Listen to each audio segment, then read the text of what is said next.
সকালবেলায় উঠে দেখছি আজকে কুমড়ো গাছে দুটো ফুল হয়েছে, আর ওপরেও হয়েছে, কিন্তু নিচে কিন্তু এই দুটো ফুল হয়েছে আর কি।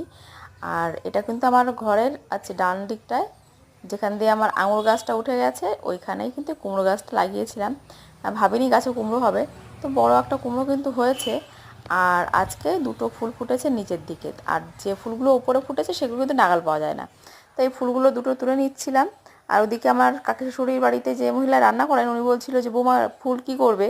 তো আমি বললাম কেন, তা বললো যে ওই আমার কাকা শ্বশুরের ছেলেকে আর কি ভেজে দেবে। তাহলে ঠিক আছে নিয়ে যাও। তো আমি ফুলগুলো তুলে আবার দিয়ে এলাম, যেহেতু খেতে চেয়েছে। আর আমার কাছে তো কাল পরশু আবার হবে, তখন মেয়েদের বানিয়ে দেবো। আর এমনিতেই মেয়েরা গেছে স্কুলে, আসতে দেরি হবে।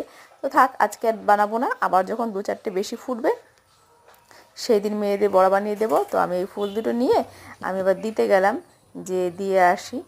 তো যাই দিয়ে আসি ফুলগুলো।